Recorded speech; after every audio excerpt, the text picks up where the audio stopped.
വീണ്ടും വയനാട്ടിൽ കാട്ടാനാക്രമണം എന്നുള്ളതാണ്. ഒരാൾ കൊല്ലപ്പെട്ടു. അട്ടമല്ല സ്വദേശി ബാലകൃഷ്ണനാണ് കൊല്ലപ്പെട്ടത്. ഇന്ന് രാവിലെയാണ് മൃതദേഹം കണ്ടെത്തിയത്. വിവരങ്ങളുമായി അനൂപ് അവിടെ നിന്ന് ചേരുകയാണ്. അനൂപ്, മറ്റു വിശദാംശങ്ങൾ.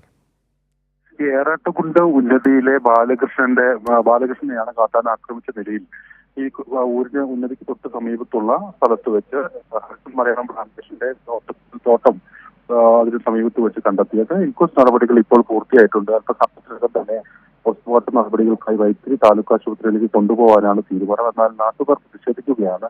പ്രശ്നത്തിൽ ഒരു പരിഹാരം, അതായത് ഈ പ്രദേശത്ത് നേരത്തെ തന്നെ വന്യമൃഗശല്യം അതിരൂക്ഷമായി തുടരുന്ന സാഹചര്യമുണ്ട്. ക്യാമ്പ്ര വനപ്രദേശം ഈ മേഖലയിലേക്ക് കാട്ടാന കൂട്ടമായി ഇറങ്ങി കൃഷി നശിപ്പിക്കുകയും അതോടൊപ്പം ആ പ്രദേശത്തുകാരുടെ ജീവനും സ്വത്തിനും എല്ലാം ഭീഷണിയാവുന്ന വിധത്തിൽ ഉള്ളൊരു സാഹചര്യം എല്ലാം ഉണ്ട്. അതിന് ശാശ്വതമായ ഒരു പരിഹാരം കാണണം. അതോടൊപ്പം കുടുംബത്തിലെ ആശ്രിതർക്ക് ഒരു ജോലി, അതോടൊപ്പം അർഹമായ നഷ്ടപരിഹാരം തുടങ്ങിയ ആവശ്യങ്ങളാണ് പൊതുവിൽ നാട്ടുകാർ ഉന്നയിക്കുന്നത്. ഏതായാലും തഹസിൽദാറോ അല്ലെങ്കിൽ മറ്റും റവന്യൂ ഉദ്യോഗസ്ഥരെ എത്തി ഈ വിഷയം ചർച്ച ചെയ്തൊരു പരിഹാരം കണ്ടതിന് ശേഷം മൃതദേഹം മാറ്റാമെന്നൊരു തീരുമാനത്തിലേക്ക് നാട്ടുകാർ എത്തിയിരിക്കുന്നു. ആ വിധത്തിൽ പ്രതിഷേധമെല്ലാം ഇപ്പോൾ ഇവിടെ നടക്കുകയാണ്.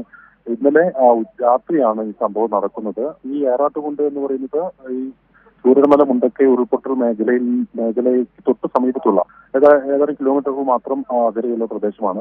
ഇവർ ഈ ഉരുൾപൊട്ടൽ ഉണ്ടായ സമയത്ത് ആ ഊരിൽ നിന്ന് ഇവരെ തൊട്ട് സമീപത്തെ ഒരു പാടി ക്വാർട്ടേഴ്സിലേക്ക് മാറ്റി പാർപ്പിച്ചിരുന്നു.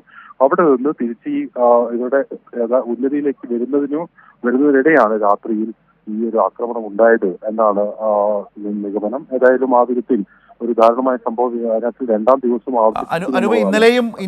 ഇന്നലെയും ഉന്നതിയിൽ തന്നെയല്ലേ കാട്ടാന ആക്രമണം ഉണ്ടായത്?